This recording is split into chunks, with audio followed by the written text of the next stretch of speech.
Om Shanti. Good morning. आज सद्गुरुवार।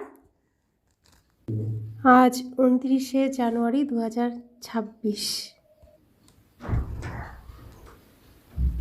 प्रातमुरली ओम शांति बाप दादा मधुबन। तो सद्गुरु आमादेर सब समय कल्याणेर रास्ताय देखान और सब समय आमादेर सुख प्राप्तिर रास्ताय देखान। सद्गुरु हये तिनि आमादेर सत्य धामे सत्य जायगाय निये जाওয়ার रास्ता देखान।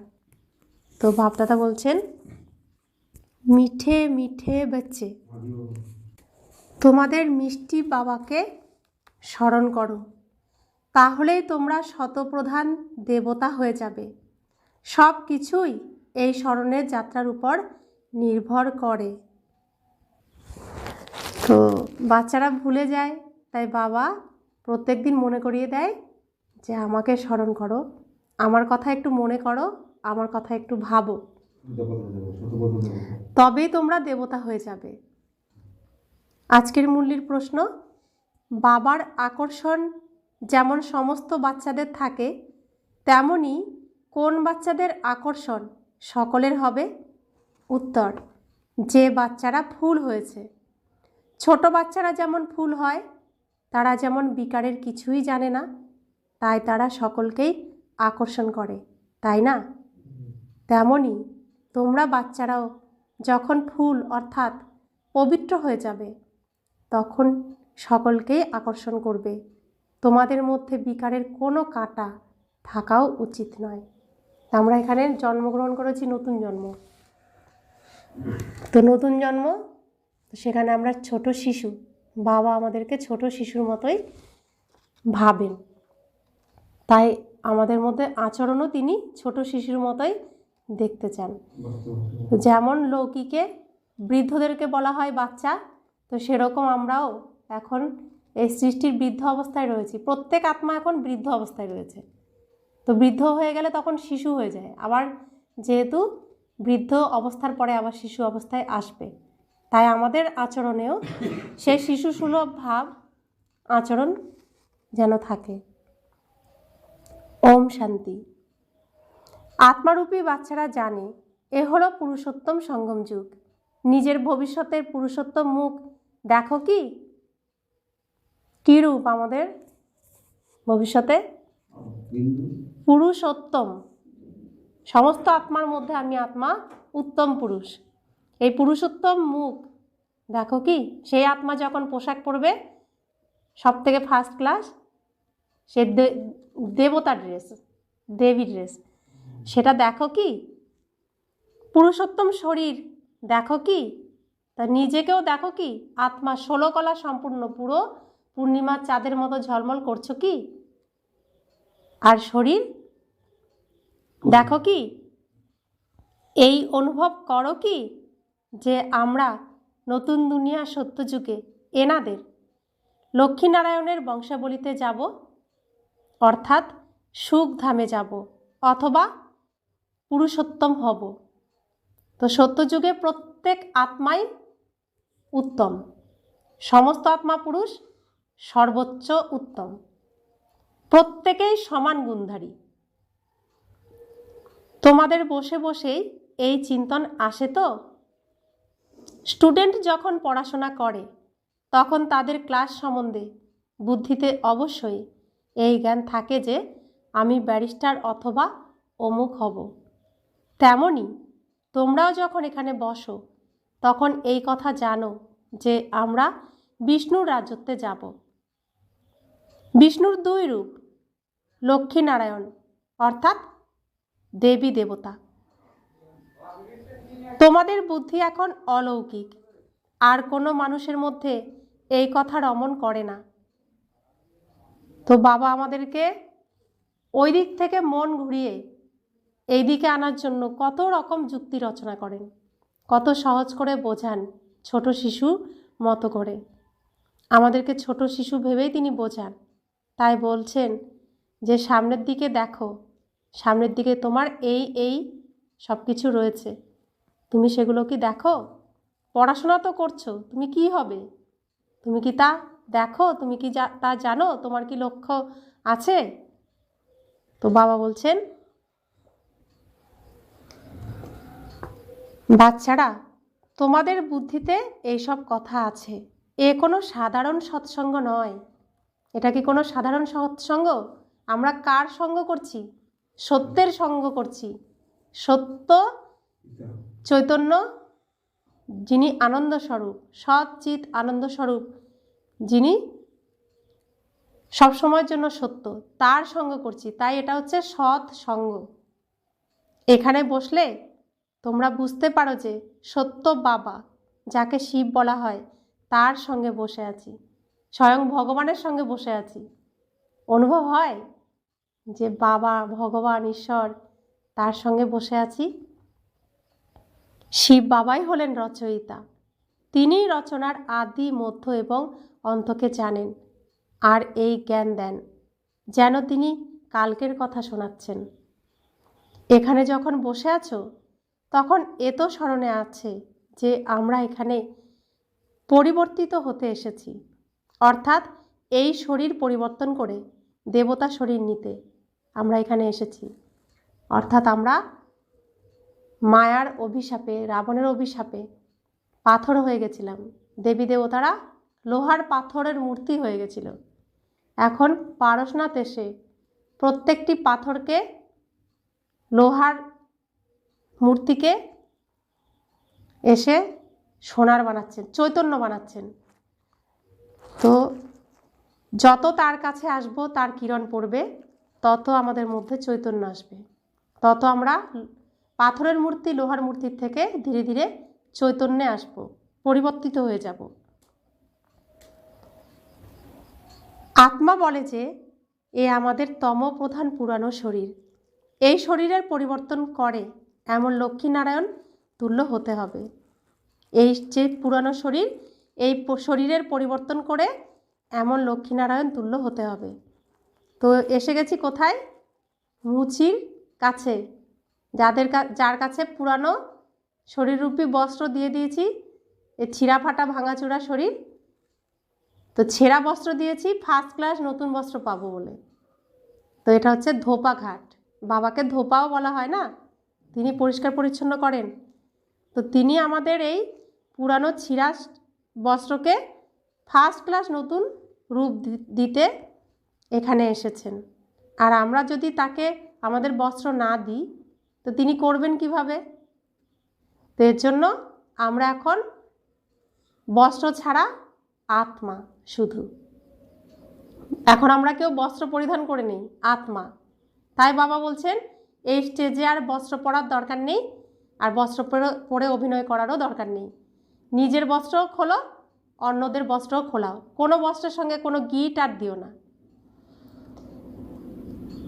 তো বাবা বলছেন, আত্মা বলে যে আমাদের এই শরীর তমপ্রধান আর পুরানো, একে পরিবর্তন করে এমন লক্ষ্মীনারায়ণ হতে হবে। এইম অবজেক্ট কত শ্রেষ্ঠ! পড়ান যে শিক্ষক, তিনি নিশ্চয়ই যে স্টুডেন্টরা পড়ে তাদের থেকে তো হুঁশিয়ার হবেন, তাই না? তিনি পড়ান, ভালো কর্ম শেখান, তাহলে অবশ্যই উচ্চ হবেন। তোমরা জানো যে আমাদের সব থেকে উঁচু ভগবান পড়ান, যিনি সব থেকে ওপরে থাকেন, একজন থাকেন বসে সবার উপরে। সেই ভগবান নিচে এসেছেন আমাদেরকে পড়াতে, তিনি আমাদেরকে পড়াচ্ছেন। ভবিষ্যতে আমরা এমন দেবতা হব। আমরা এই যে পড়া পড়ি তা ভবিষ্যতের নতুন দুনিয়ার জন্য। আর কেউই নতুন দুনিয়ার খবর জানেই না। তোমাদের বুদ্ধিতে এখন আসে যে এই লক্ষ্মীনারায়ণ নতুন দুনিয়ার মালিক ছিল, তাহলে তা আবার অবশ্যই রিপিট হবে। বাবা তাই বোঝান, তোমাদের এই পড়া পড়ে মানুষ থেকে দেবতা হতে হবে।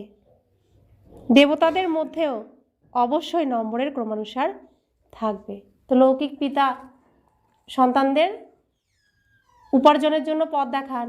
তো কোনো সন্তানদেরকে বলেন টিচার হতে হবে, কাউকে বলেন যে তোমাকে আইনের পড়াশোনা করতে হবে, ব্যারিস্টার হতে হবে, কেউ বলেন ডাক্তার হতে হবে।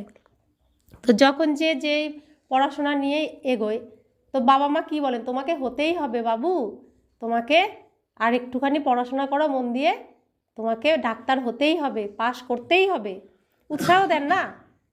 তো আমাদেরকে ভগবান বাবা, নিজের বাবা বলছেন তোমাদেরকে দেবী দেবতা হতে হবে, এই পড়াশোনা করো, তোমরা মানুষ থেকে দেবী দেবতা হবে, তোমাদেরকেই হতে হবে।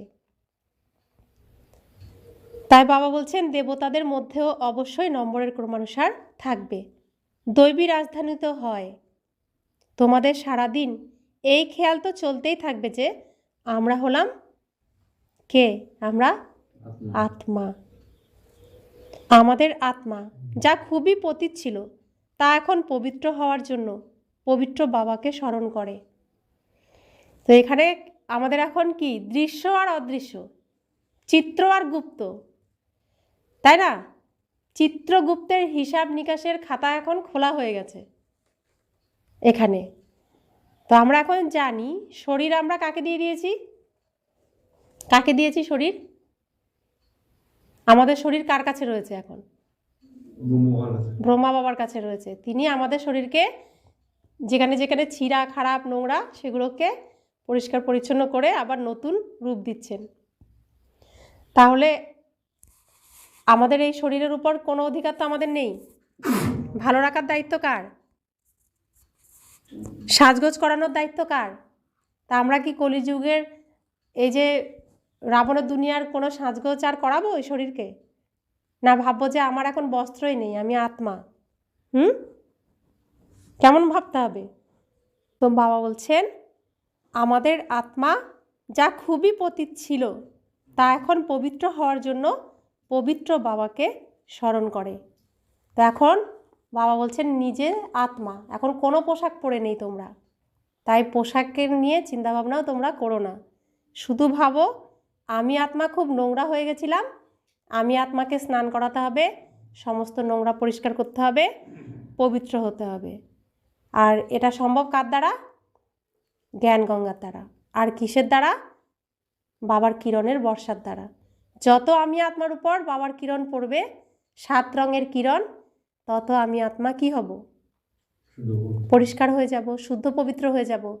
তাই কি করতে হবে? বাবাকে সবসময় স্মরণ করতে হবে। স্মরণ করলেই বাবার কিরণ আমি আত্মার মধ্যে আসবে। তাহলে শরীর নিয়ে চিন্তাভাবনা করব? শরীরে তো এখন ব্যথা যন্ত্রণা হয় হিসাব নিকাশের জন্য, কি করব তখন? শরীরে অসুখ বিসুখ হলে কি করব তখন? শরীরের অসুখ বিসুখ হলে বলতে হবে আমার হিসাব মিটে যাচ্ছে, ঋণ পরিশোধ হয়ে যাচ্ছে, খুশি হতে হবে না। আমার শরীর খারাপ এটা বলবো। শরীর তো আমার হিসাব নিকাশ মিটিয়ে দিচ্ছে, ঋণ পরিশোধ করে দিচ্ছে। আর এই শরীর রয়েছে কার কাছে? ব্রহ্মা বাবার কাছে। এটাই স্মরণে রাখতে হবে। তো বাবা বলছেন স্মরণের অর্থ বুঝতে হবে। আত্মা তার মিষ্টি বাবাকে স্মরণ করে। বাবা নিজেই বলেন বাচ্চারা আমাকে স্মরণ করলে তোমরা শতপ্রধান দেবতা হয়ে যাবে। সমস্ত কিছুই এই স্মরণের যাত্রার উপর নির্ভর করে। বাবা তো অবশ্যই জিজ্ঞাসা করবেন বাচ্চারা তোমরা কত সময় স্মরণ করো? এই স্মরণ করাতেই মায়ার লড়াই হয়। তোমরা নিজেরাই বুঝতে পারো যে এ যাত্রা নয়, এ যেন লড়াই, এতে অনেক বিঘ্ন আসে। স্মরণের যাত্রাতে থাকলেই মায়া বিঘ্ন এনে উপস্থিত করে, অর্থাৎ স্মরণ ভুলিয়ে দেয়। বলেও থাকে বাবা আমাদের আপনার স্মরণে থাকাতে মায়ার অনেক তুফান আসে। 1 নম্বর তুফান হলো দেহ অভিমানের, এরপর হলো কাম, ক্রোধ, লোভ, মোহ, অহংকার। আজ কামের তুফান, কাল ক্রোধের তুফান, আবার কখনো লোভের তুফান এলো, আবার আজ আমাদের অবস্থা ভালো থাকলো, কোনো তুফানই এলো না। তো 2-1 সময় এরকম হয়, 2-1 দিন যে কোনো তুফান আসে না। সেই দিনটা কোন দিন হয়? যেদিন আমরা সারা দিন বাবার সেবাতে থাকি, সেদিন কোনো তুফানই আসে না। স্মরণের যাত্রায় সারাদিন থাকলে, খুবই খুশি থাকলে, তো সারাদিন বাবা স্মরণে যাত্রায় থাকলে খুবই খুশিতে থাকি। বাবাকে অনেক স্মরণ করলে স্মরণে প্রেমের অশ্রু বইতে থাকে। বাবা স্মরণে থাকলে তোমরা মিষ্টি হয়ে যাবে। তো সেজন্য সবাই মধুবন গিয়ে থাকতে চায়। হ্যাঁ, তো কাদেরকে বাবা মধুবন নিয়ে রাখেন? সবসময় বাবার কাছে থাকে সেখানে। হ্যাঁ, ওখানেও পরীক্ষা আসে, কিন্তু সে পরীক্ষা আলাদা। আর আমরা এখানে পুরো 24 ঘন্টা বাবার কাছে থেকেছি, এমন কি সম্ভব হয়েছে? পুরো 24 ঘন্টাই বাবার কাছে। তো তখন মায়ার তুফান আসবে না, বাবার স্মরণই থাকবে, বাবার কাছেই থাকছি। তো সেই দিন একদিন করে দেখলেও বোঝা যাবে যে কত আনন্দ লাগে। আর যত বাবার কাছে থাকবো, বাবার স্মরণে থাকবো, আমরা তত মিষ্টি হতে থাকবো। বাচ্চারা, তোমরা এই কথাও বুঝতে পারো যে আমরা মায়ের কাছে হাড় খেতে খেতে কোথায় এসে পৌঁছেছি। বাচ্চারা হিসেব বের করতে থাকে, কল্পে কত মাস আর কত দিন থাকে। বুদ্ধিতে তো আসে। যদি কেউ বলে লাখ বছর আয়ু, তাহলে তো কেউ হিসেব করতেই পারে না। এই কল্পের আয়ু যদি বলা হয় লাখ বছর, তাহলে কোনো হিসেব মিলাতে পারবে না। বাবা বোঝেন যে এই সৃষ্টির চক্র ঘুরতেই থাকে। তো 24 ঘন্টার মধ্যে আমরা কি বলি? 12 ঘন্টা করে ভাগ করি, তো মেলে 24 ঘন্টা। তা নয়তো মিলবে না। তো সৃষ্টিতেও জ্ঞান আর ভক্তি অর্ধেক অর্ধেক হবে, তবে মিলবে। তো যদি লাখ বছর বলে দেয়, তাহলে 12 ঘন্টার জায়গায় একটা দিনে কত ঘন্টা হবে? ওখানে যেমন লাখ, তাহলে এখানে 24 ঘন্টায় তো মিলছে দুটো ভাগে, হাফ হাফ। তো এখানেও তো দিনটাও অনেক বড় হয়ে যাবে না? দিনটা তো 24 ঘন্টায় হবে না। কল্প যদি আয়ু বাড়ে, তো দিনের আয়ুও তো বাড়বে, তবে তো কল্পটা পার হবে। তাহলে হিসেব কিছুই মিলবে না। আর বাবা বোঝাচ্ছেন যে এই সৃষ্টির চক্র ঘুরতেই থাকে। লাখ লাখ কেন, কোটি কোটি, কত কোটি কোটি বছর ধরে এই সৃষ্টির চক্র ঘুরতেই থাকে। কিন্তু একটা সিনেমা এখানে শুরু আর শেষ পর্যন্ত, একটা সিনেমা চলে 5000 বছর ধরে। তো শুরু হয়, শেষ হতে 5000 বছর। তো 5000 বছর পর আবার শুরু হবে, আবার 5000 বছর পর শেষ হবে, তাই তো? তো এভাবে এই সৃষ্টির চক্র ঘুরতেই থাকে। যেমন একটি দিন 24 ঘন্টায় ঘুরতেই থাকে, কিন্তু কত দিন তো এই পৃথিবী স্টেজে এসে গেছে, কোটি কোটি দিন, এর কোনো হিসেব নেই, তাই না? হ্যাঁ, যেরকম একদিন হিসেব করে করে এক সপ্তাহ হয়, এক সপ্তাহের হিসাব করে করে এক মাস হয়, এক মাসের হিসেব করে করে এক বছর হয় 12 মাসে। তারপরে আবার কি হয়? নতুন বছর শুরু হয়। তা আমরা যদি এটাকে কন্টিনিউ চালাই, তো হিসেবও পাবো না, আমরা এই পৃথিবী স্টেজে চলতেও পারবো না। তো সেরকমই একটা দিনেও তাই। প্রত্যেকটা হিসেব বাবা অ্যাকুরেট আমাদের বুঝিয়ে দিচ্ছেন। 4 বছর পর লিপ দিন পাই, লিপ বছর পাই। তো 4 যুগ পর একটা লিপ যুগও পাই। তো সারাদিনে 4 ভাগে দিন, সকাল বিকেল সন্ধ্যা আর রাত। তারপরে ভোরবেলা আসে, পঞ্চম প্রহর চলে আসে, তাই না? তো সৃষ্টিতেও সেরকম একই নিয়ম। তো দিনের পর যেমন রাত আসে, রাতের পর যেমন দিন আসে, তো একদিন রাত আর দিন মিলে কমপ্লিট হয়। তো সেরকম এই সৃষ্টির নাটকে জ্ঞান আর ভক্তি মিলে সম্পূর্ণ নাটকটা এই স্টেজে সম্পূর্ণ হয়। তো এর নাটকটা চলতে 5000 বছর সময় লাগে। তাই বাবা বলছেন, এই সম্পূর্ণ চক্রে আমরা কত জন্মগ্রহণ করি, কোন সাম্রাজ্যে যাই, এ তো তোমরা জানো। এ সম্পূর্ণ নতুন কথা, নতুন দুনিয়ার জন্য নতুন জ্ঞান। স্বর্গকে নতুন দুনিয়া বলা হয়।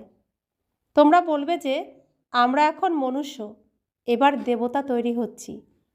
দেবতা পদ হলো উচ্চ। বাচ্চারা, তোমরা জানো যে আমরা সব থেকে পৃথক জ্ঞান গ্রহণ করছি। তা আমরা কি জ্ঞান গ্রহণ করছি? যা এই পৃথিবীতে কেউ পড়াতে পারবে না। আমরা কি হওয়ার জন্য পড়াশোনা করছি? যা এই পৃথিবীতে কেউ ভাবতেও পারবে না, ভাবারও ঊর্ধ্বে, স্বপ্নেও ভাবতে পারবে না যে আমরা এখানে কি জ্ঞান গ্রহণ করছি। এত দূর পর্যন্ত ভাবনা যত বড় পণ্ডিতই হোক যাবে না, আর তারা বুঝতেও পারে না এই জ্ঞানকে। তো কি জ্ঞান গ্রহণ করছি? মানুষ থেকে দেবতা তৈরি হওয়ার জ্ঞান আমরা গ্রহণ করছি। আর দেবতা পদ হলো এই স্টেজে সব থেকে হাইয়েস্ট, সব থেকে উচ্চ পদ। তো বাবা বলছেন আমরা পৃথক জ্ঞান গ্রহণ করছি। আমাদের যিনি পড়ান তিনি সম্পূর্ণ পৃথক এবং বিচিত্র। তার চিত্র আছে? বিচিত্র। তার সব কিছুই আলাদা, পৃথক। তার এমন সাকার চিত্র নেই। তিনি হলেনই নিরাকার। সাকার চিত্র অর্থাৎ কোনটা? চিত্র কোনটা? শরীর। তার সাকার চিত্র নেই, অর্থাৎ শরীর নেই। তিনি সবসময় গুপ্ত থাকেন। আর আমাদের সাকার চিত্র আছে, তার মধ্যে আমি কে গুপ্ত? আত্মা। তো চিত্রগুপ্ত কোনো আলাদা কেউ হয় না, আমরাই চিত্রগুপ্ত। আমাদেরই এই আত্মার মধ্যে সব রেকর্ডিং আছে, এটাই ওপেন হয়, হিসেব নিকেশ হয়। তো সেই হিসেবে নিজেই নিজে জানি যে আমি কি হতে পারবো। ড্রামাতে দেখো কত সুন্দর পাঠ রাখা হয়েছে। এই ড্রামাতে অর্থাৎ এই সৃষ্টির যে নাটকটা এই পৃথিবীতে চলছে, এই নাটকে দেখো কত সুন্দর পাঠ রাখা রয়েছে। বাবা কিভাবে পড়াবেন? তাই তিনি নিজেই বলেন আমি অমুকের শরীরে আসি। আর যেটাকে গীতাতে বলা হয়েছে নিজ মায়া বলে নিজেকে সৃষ্টি করি।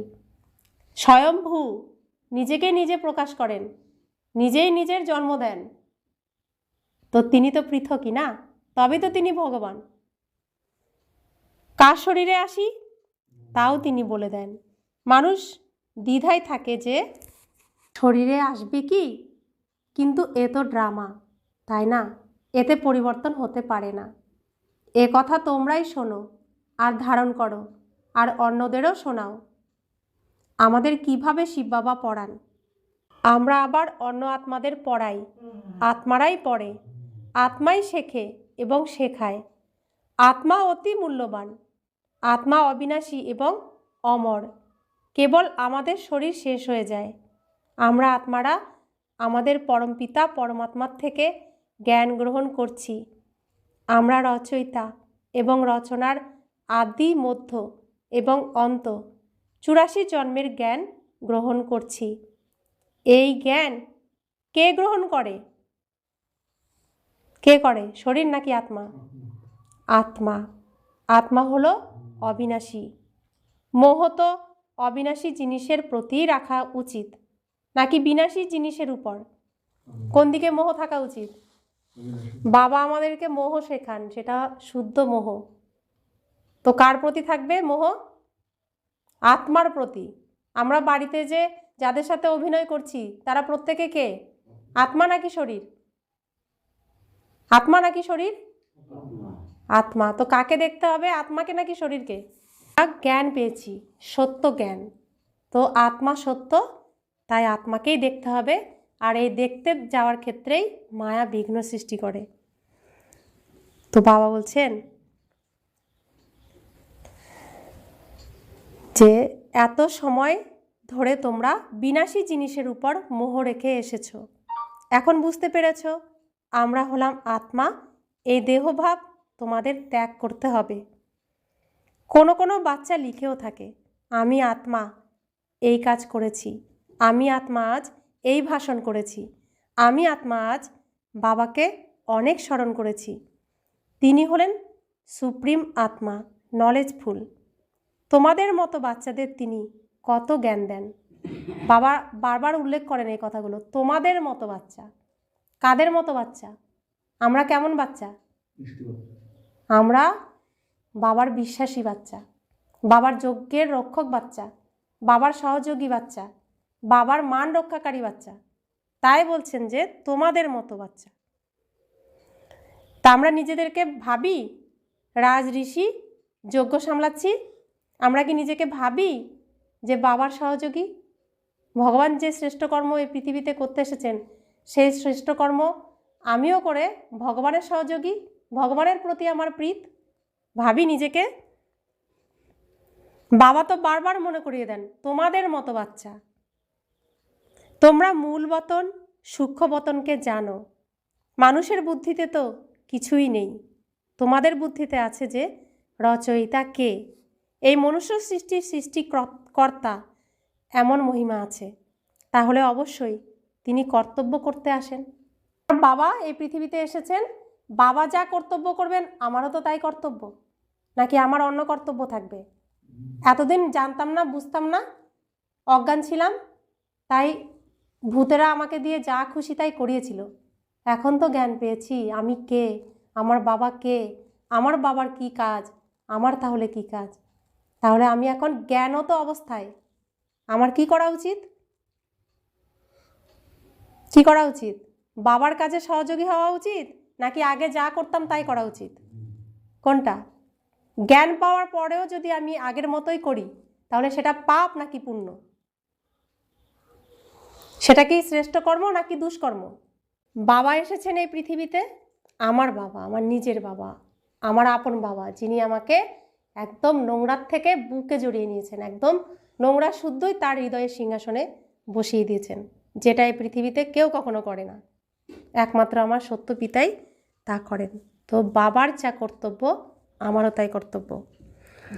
তোমরা জানো আর কোনো মানুষ নেই যাদের আত্মা আর পরমাত্মা বাবা স্মরণে আছে।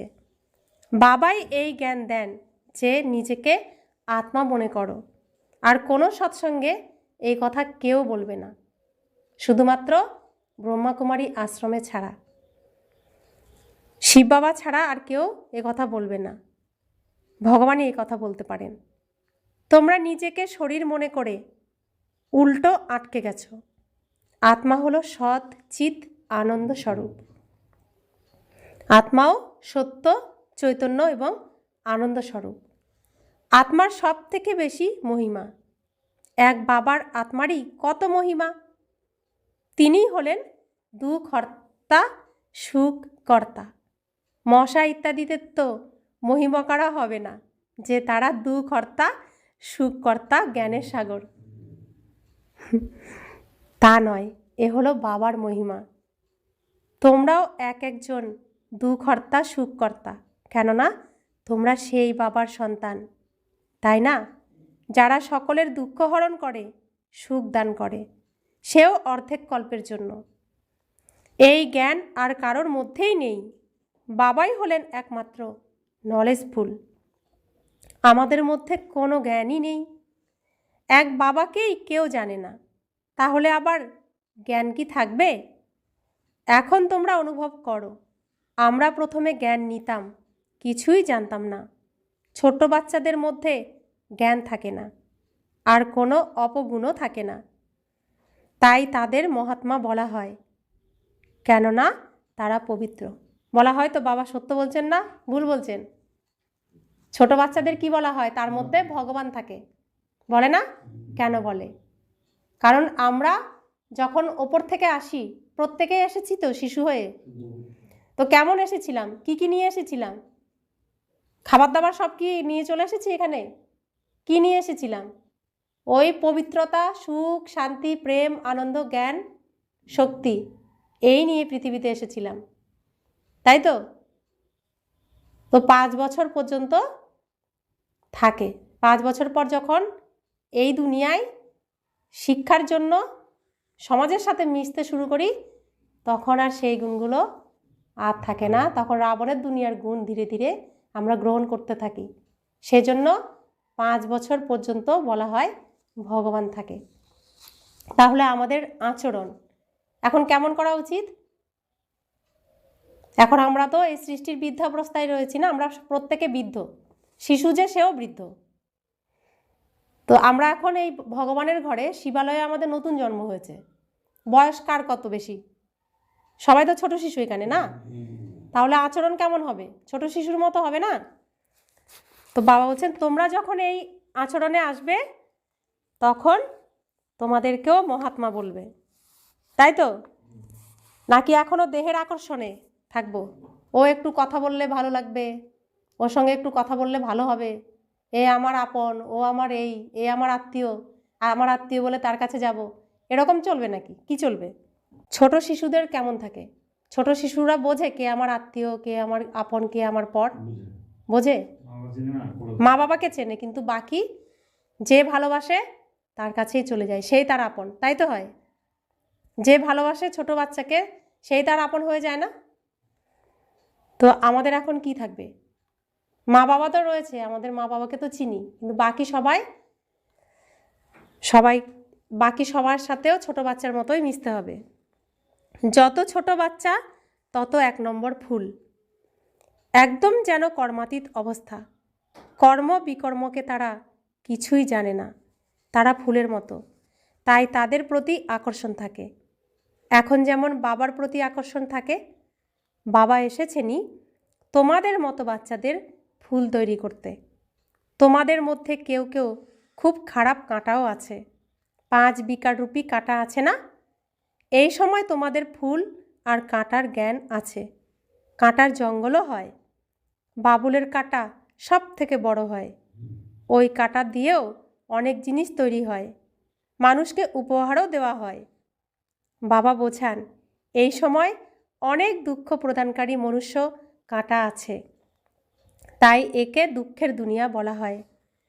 এমন বলাও হয় যে বাবা হলেন সুখদাতা, মায়ার রাবণ হলো দুঃখদাতা। এরপর সত্যযুগে মায়া থাকবে না, তখন এইসব কোনো কথাও থাকবে না। ড্রামাতে 1 পার্ট 2 বার হতে পারে না। বুদ্ধিতে যে আছে যে সম্পূর্ণ দুনিয়াতে যে অ্যাক্ট চলে সে সবই নতুন। তোমরা বিচার করো, সত্যযুগ থেকে শুরু করে এখনও পর্যন্ত দিনই পরিবর্তন হয়ে যায়, অ্যাক্টিভিটি পরিবর্তন হয়ে যায়। তো সত্যযুগে কেমন থাকে আচার আচরণ? দেবী দেবতা, আর তারাই এই কলিযুগে আচার আচরণ কেমন হয়ে যায়? আসরিক আচরণ হয়ে যায়। যেমন ছোট শিশু সত্যযুগের মতো আচরণ করে, সেই শিশুই বৃদ্ধাবস্থায় কেমন আচরণ করে? প্রাপ্তবয়স্কে কেমন আচরণ করে? ছোট শিশু ঝলমলে কত সুন্দর থাকে, আর বৃদ্ধ হয়ে গেলে তখন পৌর অবস্থায় কেমন থাকে? অ্যাক্টিভিটি পরিবর্তন হয় কি হয় না? তো বাবা বলছেন 5000 বছরের পুরো অ্যাক্টিভিটির রেকর্ড আত্মার মধ্যে ভরা আছে, আর তার আর পরিবর্তন হতে পারে না। প্রতিটি আত্মার মধ্যে তার পার্ট ভরা থাকে। এই একটি কথা কেউ বুঝতে পারে না। এখন তোমরা আদি মধ্য এবং অন্তকে জানো। এ তো স্কুল। আমরা কি মন্দিরে এসেছি না নাকি স্কুলে এসেছি? কোথায় এসেছি? আমরা ছাত্র নাকি ভক্ত? এই সময় আমরা কি বাবার বাচ্চা না ভক্ত না ছাত্র? কি আমরা এখন কি? সেটা বলবে তো আমরা এখন স্টুডেন্ট, স্কুলে এসেছি। তোমাদের এই সৃষ্টির আদি মধ্য অন্তকে জানতে হবে, আর বাবাকে স্মরণ করে পবিত্র হওয়ার পড়া পড়তে হবে। এর আগে তোমরা কি জানতে যে আমাদের এই হতে হবে? বাবা কত পরিষ্কারভাবে বোঝান। তোমরা প্রথম দিকে এই ছিলে, তারপর নিচে নামতে নামতে কি হয়ে গেছো? এই দুনিয়াকে তো দেখো যে কি হয়ে গেছে। এখানে এখন কত মানুষ। এই লক্ষ্মীনারায়ণের রাজধানীতে চিন্তা করে দেখো যে সেখানে কি হবে। এনারা যেখানে থাকবেন সেখানে কেমন হিরে জহরতের প্রাসাদ থাকবে। তোমাদের বুদ্ধিতে আসে যে এখন আমরা স্বর্গবাসী হচ্ছি, সেই হিরে জহরতের সেই ঝলমলে মহলে যাব, যেখানে চাঁদের একটু কিরণ প্রবেশ করলেই পুরো মহল আলোকিত হয়ে যাবে। সূর্যের একটু কিরণ যখন সেই হিরে জহরতের উপর পড়বে, সম্পূর্ণ মহলে একটা অলৌকিক সুন্দর আলোর আভা, মনোরম দৃশ্য। ভাবুন কত সুন্দর লাগে। এখন মলে গেলেই ভাবে কত সুন্দর স্বর্গ, তাহলে সেখানে কেমন লাগবে? কত সুন্দর। সেখানে আমরা আর একটু সময়ের মধ্যেই পৌঁছে যাব। তো বাবা আমাদেরকে দেখাচ্ছেন, দেখো ওখানে যাবে, আর একটু ধৈর্য ধরো, নিজেদেরকে একটু ভালো করে সাজিয়ে নাও, সম্পূর্ণ রূপ কমপ্লিট করো, তো ওখানে তোমরা যাবে। তোমাদের বুদ্ধিতে আসে যে এখন আমরা স্বর্গবাসী হচ্ছি, ওখানে আমরা আমাদের ঘর ইত্যাদি বানাবো। এমন নয় যে জলের নিচ থেকে দ্বারকা বের হয়ে আসবে। শাস্ত্রে যেমন দেখানো হয়েছে, শাস্ত্রের নামই চলে আসছে, আর তো কোনো নাম রাখতে পারে না, আর বই থাকে পড়ার জন্য। আবার নভেলও হয়, বাকি এগুলোকে পুস্তক বা শাস্ত্র বলে। ওসব হলো পড়ার বই। শাস্ত্র যারা পড়ে তাদের ভক্ত বলা হয়। ভক্তি আর জ্ঞান দুই আলাদা জিনিস। আর বৈরাগ্য কিসের?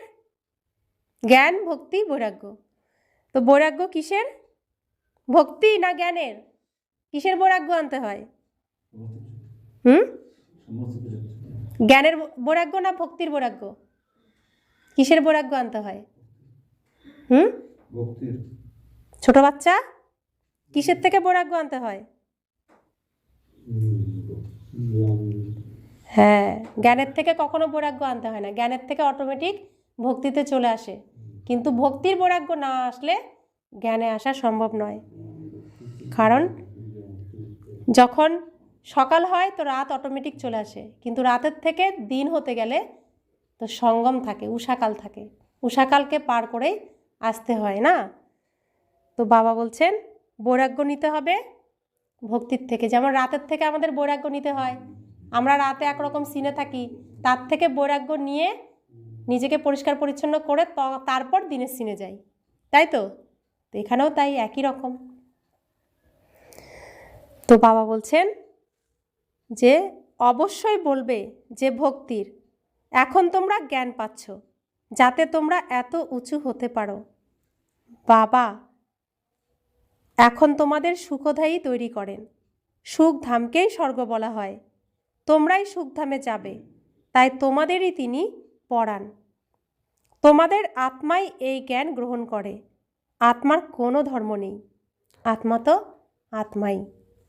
আত্মা কি হয়? হিন্দু, মুসলিম, খ্রিস্টান, নারী, পুরুষ, আত্মা? আত্মা তো আত্মাই। পরিবর্তন কোনটাতে হয়? ড্রেস, শরীরে। আমরা এই পৃথিবীতে এসে যে শরীর ধারণ করি সে অনুযায়ী বাইরের কভার, আত্মার কভার, এটা সেই রূপ পায়। কিন্তু আত্মার কোনো ধর্ম নেই। আত্মা তো আত্মাই হয়। এরপর আত্মা যখন শরীরে প্রবেশ করে তখন শরীরের ধর্ম আলাদা হয়ে যায়। আত্মার ধর্ম কি? এক তো আত্মা বিন্দুর মতো আর শান্ত স্বরূপ। তাহলে আত্মার ধর্ম কি? শান্ত। আত্মা শান্তিধাম অথবা মুক্তিধামে থাকে। বাবা এখন বুঝিয়ে বলেন এ সকল বাচ্চাদের অধিকার কি? কোনটা অধিকার? শান্তি বাচ্চাদের জন্মসিদ্ধ অধিকার। অনেক বাচ্চা আছে যারা অন্য অন্য ধর্মে কনভার্ট হয়ে গেছে। তারা আবার বেরিয়ে নিজের প্রকৃত ধর্মে ফিরে আসবে। যারা দেবী দেবতা ধর্ম ত্যাগ করে অন্য ধর্মে চলে গেছে সেসব পাতা ফিরে চলে আসবে। কেউই তো সনাতন ধর্মে নেই, একজনও নেই। প্রত্যেকে কি হয়ে গেছি? আমরা অন্য ধর্মে চলে এসেছি না? আমরা কি হয়ে গেছি? হিন্দু। তা আবার আমরা এখন কোন ধর্মে যাচ্ছি? সনাতন ধর্মে যাচ্ছি ফিরে, তাই তো? বাবা বলছেন যেই অন্য কোনো ডালে চলে গেছে সেই ডাল থেকে আবার নিজের জায়গায় ফিরে আসবে। এইসব কথা অন্য কেউই বুঝতে পারবে না। সবার প্রথমে তো বাবার পরিচয় প্রদান করতে হবে। এতেই সবাই দ্বিধাগ্রস্ত হয়ে আছে। বাচ্চারা, তোমরা জানো যে আমাদের কে পড়ান? তো আমরা সবাইকে বলছি ভগবান পড়াচ্ছেন। আর সবাইকে যখন বলছি তারা দ্বন্দ্বের মধ্যে আছে, দ্বিধায় আছে। কিন্তু আমরা জানি আমাদেরকে কে পড়াচ্ছেন। বাবা আমাদের পড়ান। শ্রীকৃষ্ণ তো হলেন দেহধারী। এই ব্রহ্মা বাবাকে দাদা বলা হবে। সবাই ভাই ভাই, তাই না? তাহলে সব থেকে বড় দাদা কে? ব্রহ্মা বাবা। তাই বলা হয় বাপ দাদা। এরপর সব পদের উপর নির্ভর করে। এ হলো ভাইয়ের শরীর, এ হলো বোনের শরীর। এও এখন তোমরা জানো। আত্মা তো এক ছোট তারা। এত সব জ্ঞান এই ছোট তারার মধ্যেই আছে। তারা শরীর ছাড়া কথা বলতে পারে না। পারে? আত্মা শরীর ছাড়া কথা বলতে পারবে? পারবে না। যখন স্থূল গাড়ি, লৌকিকে যে গাড়ি আছে, গাড়িতে ড্রাইভার বসে, তো ড্রাইভার চিল্লালেও তার সামনে আশেপাশে কেউ শুনতে পাবে? জোরে জোরে বললেও তাকে গাড়ির হর্ন ব্যবহার করতে হয় না? তা আমরাও শরীরের মধ্যে ড্রাইভার বসে আছি, তো এই গাড়ির হর্নকে ব্যবহার করছি মুখ দ্বারা, তাই তো? তা আত্মা এই শরীর দ্বারাই সব কিছু করে, শরীর ছাড়া কিছুই করতে পারবে না। তারার অভিনয় করার জন্য অঙ্গও চাই। এই তারাদের দুনিয়ায় আলাদা।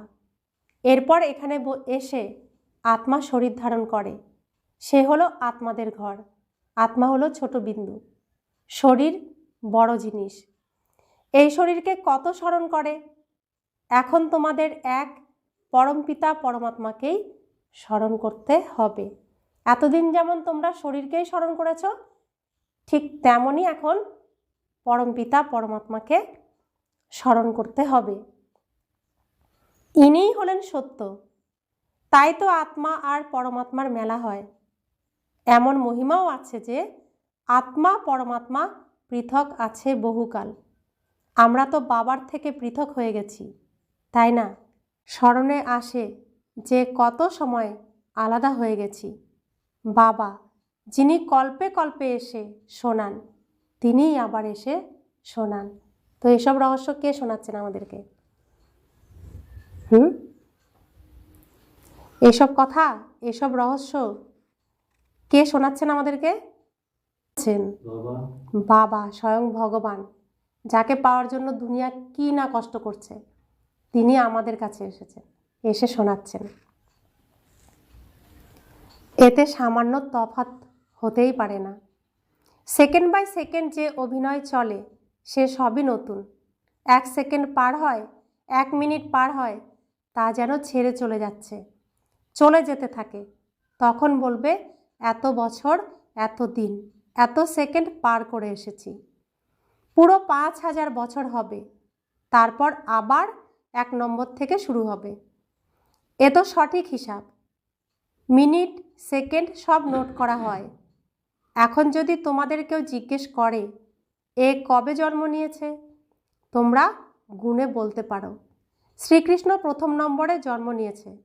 শিবের তো মিনিট, সেকেন্ড কিছুই বের করতে পারবে না। শ্রীকৃষ্ণের তিথি তারিখ সম্পূর্ণ লেখা আছে। মানুষের সময়ে তফাৎ হতে পারে মিনিট বা সেকেন্ডের। শিব বাবার অবতরণে তো একদম তফাৎ হতেই পারে না। জানতেই পারা যায় না যে তিনি কখন এলেন। এমনও নয় যে সাক্ষাৎকার হলো আর তারপর তিনি এলেন, তা নয়, আন্দাজে বলে দেয়। বাকি এমন নয় যে ওই সময় প্রবেশ হয়েছিল। সাক্ষাৎকার হয় যে আমি অমুক তৈরি হব। তো বাবা বলছেন, কত সুন্দর করে বোঝাচ্ছেন। শ্রীকৃষ্ণ যেহেতু স্থূল শরীর, তার এই পৃথিবী স্টেজে আসার তারই তিথি, নক্ষত্র সব কিছু আছে। ওই সময় কোন নক্ষত্র স্টেজে ছিল, কোন গ্রহ স্টেজে ছিল, সব কিছুই আছে। কিন্তু শিব বাবা যেহেতু শরীর সহ ভূমিষ্ঠ হননি, গর্ভে প্রবেশ করেননি, সেই জন্য তিনি তো ডাইরেক্ট এসে প্রবেশ করেছেন, 1 সেকেন্ডের ব্যাপার। তাই অনুমান করে বলতে হবে, কেউ জানে না। তো এটাই হচ্ছে তার জন্ম আর দেহধারীদের জন্মের মধ্যে পার্থক্য, তাই না? अच्छा, मीठे मीठे सिखिला दे बच्चों प्रति माता पिता बाप दादा का याद प्यार और गुड मॉर्निंग। रूहानी बाप की रूहानी बच्चों को नमस्ते। हम रूहानी बच्चों की रूहानी माता पिता बाप दादा को याद प्यार, गुड मॉर्निंग और नमस्ते नमस्ते नमस्ते। शुक्रिया बाबा, शुक्रिया बाबा, शुक्रिया। धारणार जन्य मुख्य सार। प्रथम धारणा, सुखधामे जाওয়ার জন্য সুখদায়ী হতে হবে। সকলের দুঃখ হরণ করে সুখ দান করতে হবে, কখনোই দুঃখদায়ী কাটা হবে না। দ্বিতীয় ধারণা, এই বিনাশী শরীরে আত্মাই অতি মূল্যবান, আত্মাই অমর, অবিনাশী। তাই অবিনাশী জিনিসের প্রতি প্রেম রাখতে হবে, দেহভাব দূর করতে হবে। বরদান, নিজের অনাদি আদি স্বরূপের স্মৃতির দ্বারা নির্বন্ধন হয়ে আর অন্যদেরকেও নির্বন্ধন বানিয়ে মর্জিবা ভব।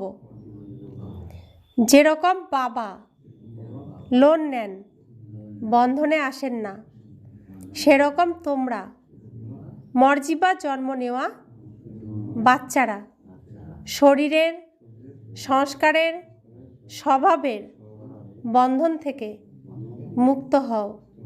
যখন চাও, যেরকম চাও, সেরকমই সংস্কার নিজের বানিয়ে নাও। যেরকম বাবা হলেন নির্বন্ধন, এরকমই নির্বন্ধন হও। মূল বতনের স্থিতিতে স্থিত হয়ে তারপর নিচে এসো। নিজের অনাদি আদি স্বরূপের স্মৃতিতে থাকো। নিজেকে অবতীর্ণ হওয়া আত্মা মনে করে কর্ম করো, তাহলে অন্যরাও তোমাকে ফলো করবে। তাহলে কি বলছেন বাবা? তোমার শরীর সম্পূর্ণ মৃত আর তুমি আত্মা জীবিত চৈতন্য। তুমি পরমধাম নিবাসী। পরমধাম থেকে এই স্টেজে শরীরের রূপী বস্ত্র পরে অভিনয় করছো। এই সিনগুলোকেই তুমি স্মরণে রাখো। তো পরমধামের আমাদের স্থিতি, আমি আত্মা, এই স্থিতি আমাদের অনাদি স্বরূপ, আদি স্বরূপ সব স্মৃতিতে এসে যাবে। তো নিজেকে অবতীর্ণ হওয়া আত্মা মনে করে কর্ম করলে তো অন্যরাও বুঝবে যে এরা ভগবানের কাছে পড়ে, ভগবান বাবা ওদের সাথে আছে, এদের সাথে কোনো একদম শক্তিশালী কোনো শক্তি আছে। তখন তারাও ফলো করতে চেষ্টা করবে, ফলো করবে। স্লোগান: স্মরণের বৃত্তির দ্বারা বায়ুমণ্ডলকে পাওয়ারফুল বানানো, এটাই হলো মনসা সেবা। তো যত বাবাকে আমরা স্মরণ করব, তো বাবার কিরণ আমি আত্মার মধ্যে আসবে। আমি আত্মার থেকে সেই কিরণের ভাইব্রেশন কোথায় যাবে? এই বায়ুমণ্ডলে যাবে। এই বায়ুমণ্ডলে গেলে এই বায়ুমণ্ডল কি হবে? আমাদের থেকে শক্তি পেয়ে পাওয়ারফুল হয়ে যাবে। তো এই স্টেজ পরিবর্তন করতে এই বায়ুমণ্ডলই সব থেকে বড় ভূমিকা পালন করবে। তাহলে এই বায়ুমণ্ডলকে শক্তি দান কে করবে? অব্যক্ত ইশারা। এই অব্যক্তি মাসে বন্ধনমুক্ত থেকে জীবনমুক্ত স্থিতির অনুভব করো।